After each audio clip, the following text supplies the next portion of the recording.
Buenos días, mi nombre es Ingrid Zúñiga Pérez, soy estudiante de la Universidad Católica de Cuenca, de la carrera de Psicología Clínica, haciendo énfasis en el test de apercepción infantil CAT-A de animales. Los test proyectivos nos permiten llegar al inconsciente del individuo, en este caso del niño.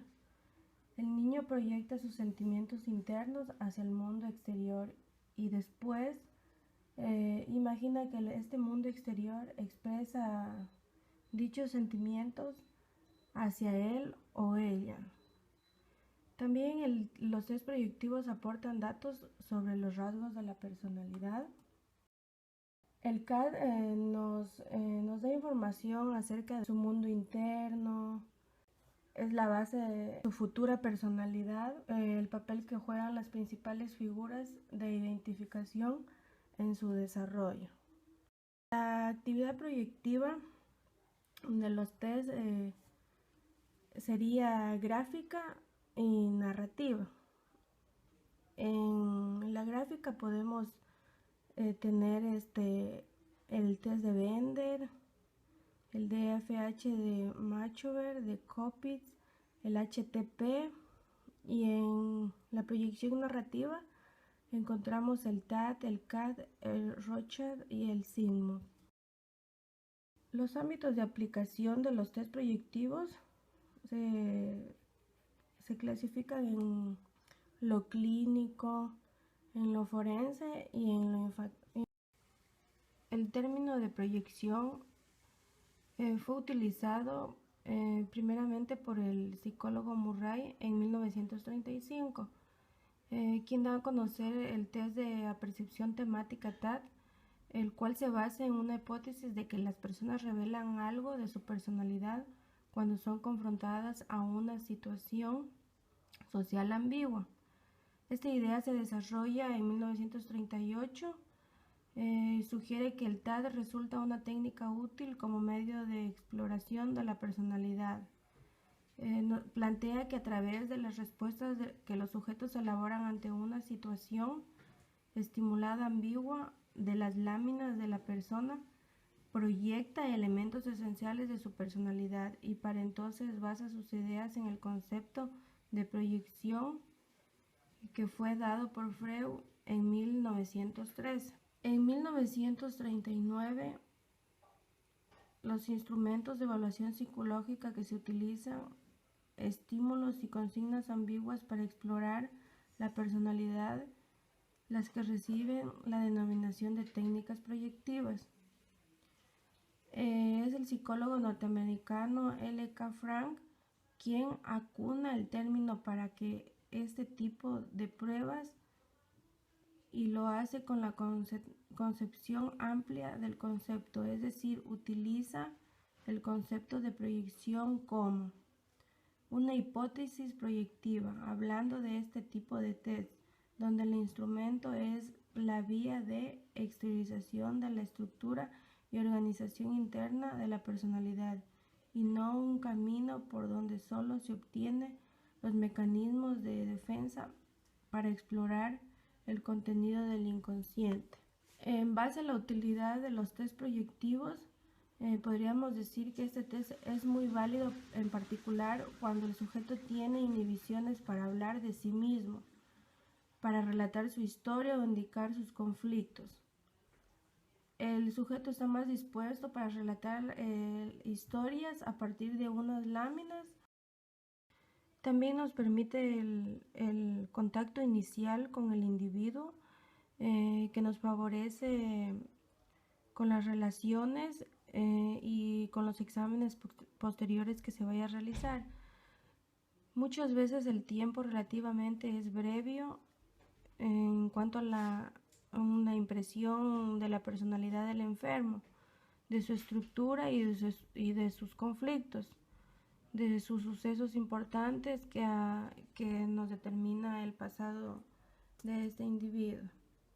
También los test trabajan con un método estandarizado con un material que es ofrecido a todos los sujetos de igual modo. Se halla una expresión material no solo de lo consciente, sino de lo inconsciente. El uso de las técnicas proyectivas en la infancia es un instrumento útil para formular hipótesis interpretativas, en especial cuando la edad y el nivel de maduración del niño no permiten la utilización de procedimientos más fácilmente cuantificables y verificables. En cuanto a la validez y la confiabilidad, de acuerdo con la psicometría, las pruebas proyectivas observan una faceta inconsciente de la personalidad y por ello no es posible la validación.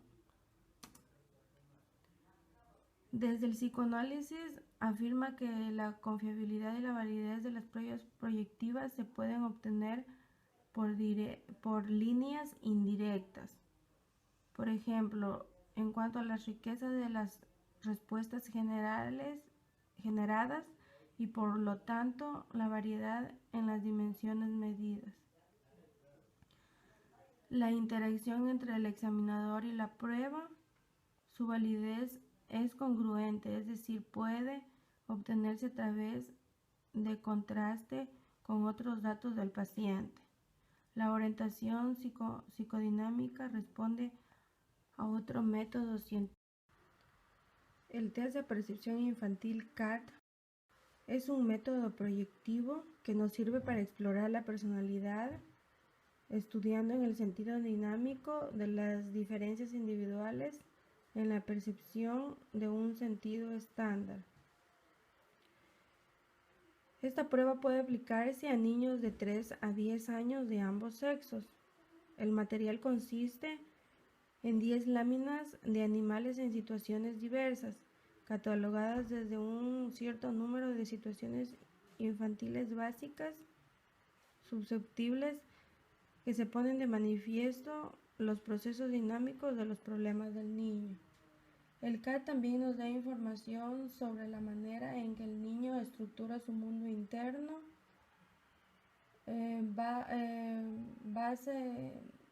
basa su futura personalidad y el papel que juegan las principales figuras de identificación en su desarrollo.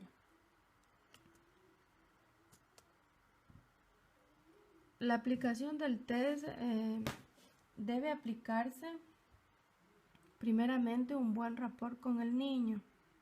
El test se debe presentar como un juego. Primeramente le diremos al niño que jugaremos a contar cuentos. Le enseñaremos las láminas y él nos dirá qué es lo que sucede antes y qué es lo que sucede después. Se debe transmitir actitudes positivas al niño o niña al que se le esté aplicando el test. En cuanto a la aplicación del CAT, se registrará por escrito la narración que hace el niño. Se considerará su comportamiento, se le irá dando lámina por lámina y las demás tendrán que estar fuera del alcance del niño para no perturbarle la atención. Si se conoce el problema que perturba al niño, se pueden aplicar las láminas que proporcionan información sobre problemas específicos. Bueno, a continuación se podrá observar lo que contiene cada lámina. Ahí vemos unos pollitos sentados en una mesa con comida y al fondo se visualiza una gallina grande con contornos difusos. Aquí se puede distinguir los problemas orales generales del niño, los celos fraternos, lo que se puede recibir de los padres.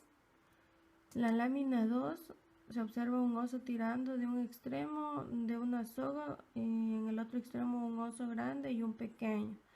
Aquí se puede distinguir la identificación del niño con una figura cooperativa o no, una pelea o un juego, la angustia. La lámina 3, un león con una pipa y un bastón sentado en un sillón. En el ángulo inferior derecho aparece un ratoncito en un agujero. Aquí se puede distinguir la representación de la figura paterna, el poder benévolo peligroso. El ratón nos puede significar un conflicto entre dependencia o autonomía. En la lámina 4, un canguro con un sombrero sobre la cabeza lleva una canasta con una botella de leche. En su bolsa hay un canguro pequeño que tiene un globo o una bicicleta. Otro cangurito más grande. Aquí se puede observar la rivalidad paterna o con la madre, el origen de los bebés, la identificación. La canasta representa alimentación. En la lámina 5, habitación oscura con una cama en la parte posterior y en la anterior una cuna en la cual se encuentran dos ositos. Puede ser la escena primaria, la exploración recíproca o una curiosidad. Lámina 6 es una cueva oscurecida con dos figuras de dos osos.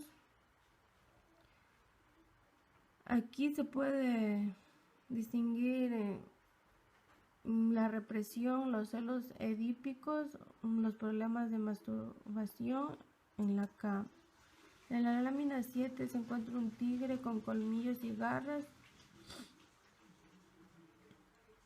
Aquí se puede distinguir el miedo a la agresión y a su reacción, el grado de ansiedad, las defensas o la castración. En la lámina 8 se encuentran dos monos adultos sentados sobre un sofá. Que están bebiendo una infusión en tazas. En la parte anterior de la lámina, un mono adulto sentado sobre un cojín charla con un monito. Aquí se puede distinguir el rol familiar, la representación de figuras permisivo o frustrador. En la lámina 9 podemos observar una habitación oscurecida vista a través de la puerta y desde una habitación iluminada.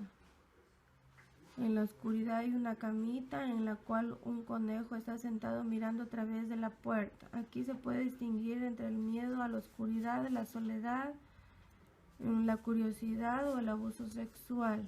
En la lámina 10 se encuentra un perrito acostado sobre las rodillas de un perro grande, ambas figuras con un mínimo de expresión facial. Las figuras ocupan la parte anterior de un cuarto de baño. Aquí se puede distinguir entre el crimen o castigo, las concepciones morales, hábitos de limpieza, masturbación o tendencias regresivas. En cuanto a la interpretación del CAD, lo vamos a visualizar en el siguiente video.